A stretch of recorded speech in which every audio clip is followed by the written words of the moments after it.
ज़ैद रज़ियल्लाहु अन्हु फरमाते हैं, जो शख्स सफ़र के दौरान फौत हो जाए, सफ़र के दरमियान किसी का इंतकाल हो जाए और उसके साथ उसकी बीवी मौजूद हो, तो इमाम ज़ैद रज़ियल्लाहु अन्हु फरमाते हैं उसकी बीवी उससे गुस्ल देगी लेकिन उसकी शर्मगाह की तरफ नहीं देखेगी। इमाम ज़ैद रज़ियल्लाहु अन्हु ऐसी खातून के बारे में फ़रमाते हैं जो सफ़र के दरमियान इंतकाल कर जाए और उसके साथ उसका शौहर मौजूद हो, तो आप फरमाते हैं वो शौहर उस औरत को सिर्फ़ तयम्मुम करवा देगा, क्योंकि उन दोनों के दरमियान रिश्ते इज़्दिवाज ख़त्म हो चुका है। लेकिन औरत उस शौहर को गुस्ल इसलिए दे सकती है क्योंकि वो अभी उसकी तरफ से इद्दत में है, यानी शौहर का इंतकाल होने के बाद औरत 4 महीने 10 दिन तक उसकी बीवी समझी जाती है इद्दत ख़त्म होने तक। इसीलिए अगर शौहर का इंतकाल हो जाए सफ़र में तो बीवी शौहर को गुस्ल दे सकती है, लेकिन अगर बीवी का इंतकाल हो जाए तो शौहर उसको गुस्ल नहीं दे सकता।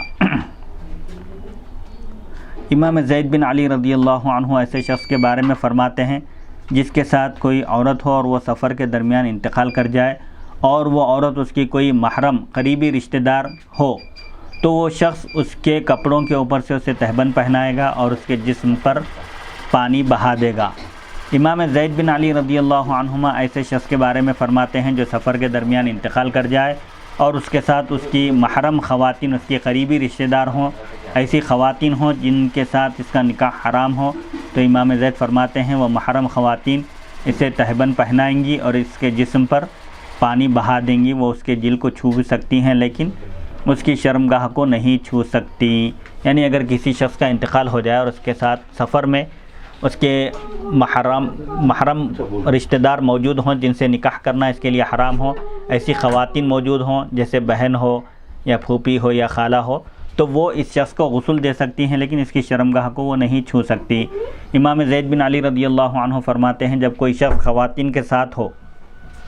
और इंतकाल कर जाए और उनमें से कोई औरत ऐसी ना हो जो उसकी महरम हो,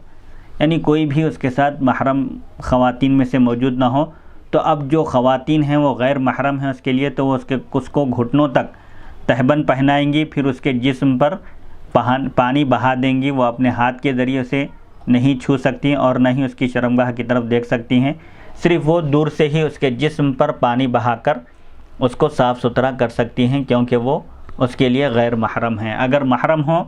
तो वो छू सकती हैं, उसके जिस्म पर पानी डालकर उसको गुस्ल दे सकती हैं। अलबत्ता शर्मगाह को चाहे महरम हो या गैर महरम, दोनों में से कोई भी उसकी शर्मगाह को नहीं छू सकते। इमाम ज़ैद बिन अली रज़ियल्लाहु अन्हु ऐसी खातून के बारे में फ़रमाते हैं जो सफ़र के दरमियान कुछ लोगों के दरमियान हो और उसका इंतकाल हो जाए, तो उन लोगों में से अगर कोई भी उसका महरम ना हो तो आप फरमाते हैं उस खातून को सिर्फ़ तयम्मुम करवाया जाएगा, गुस्ल नहीं दिया जाएगा। हदीस नंबर 215 हदसनी ज़ैद बिन अली अन अबीही अन जद्दीही अन अली रज़ियल्लाहु अन्हु क़ाल अता रसूलुल्लाह सल्लल्लाहु अलैहि वसल्लम नफ़रुन फ़क़ालू या रसूलल्लाह इन्ना इम्रअतन मअना तुवफ़ियत व लैसा मअहा ज़ू रहीमिन महरमिन फ़क़ाल सल्लल्लाहु अलैहि वसल्लम कैफ़ सनअतुम बिहा फ़क़ालू सबबनल माअ अलैहा सब्बा क़ाल अमा वजदतुम मिन अहलिल किताबि इम्रअतन तुग़स्सिलुहा क़ालू ला क़ाल अफ़ला यम्ममतुमूहा। हज़रत अली रज़ियल्लाहु अन्हु फरमाते हैं नबी अकरम सल्लल्लाहु अलैहि वसल्लम की खिदमत अक़दस में एक जमात हाज़िर हुई, चंद लोग हाज़िर हुए। उन्होंने अर्ज़ किया या रसूलल्लाह सल्लल्लाहु अलैहि वसल्लम, हमारे साथ एक ख़ातून थी जिनका इंतकाल हो गया, दरमियानी रास्ते में एक ख़ातून का इंतकाल हो गया, उनका कोई महरम करीबी रिश्तेदार साथ नहीं था। नबी अकरम सल्लल्लाहु अलैहि वसल्लम ने पूछा तुमने उनके साथ क्या किया, जब उनका इंतकाल हो गया तो फिर तुमने उनके साथ क्या किया? तो उन्होंने अर्ज़ किया हमने उस खातून पर पानी बहा दिया। तो नबी अकरम सल्लल्लाहु अलैहि वसल्लम ने फरमाया तुम्हें अहले किताब से ताल्लुक़ रखने वाली कोई औरत नहीं मिली रास्ते में जो उस खातून को गुस्ल दे सके? तो उन्होंने अर्ज़ किया नहीं। तो नबी अकरम सल्लल्लाहु अलैहि वसल्लम ने फरमाया तो ऐसे मौके पर तुमने उस खातून को तयम्मुम क्यों नहीं करवाया? यानी इसे मसला मालूम होता है कि अगर किसी खातून का इंतकाल हो जाए और कोई खातून मौजूद ना हो गुस्ल देने के लिए, तो कोई भी फिर उस खातून को गुस्ल नहीं दे सकता, उस खातून को सिर्फ़ तयम्मुम करवा दिया जाएगा।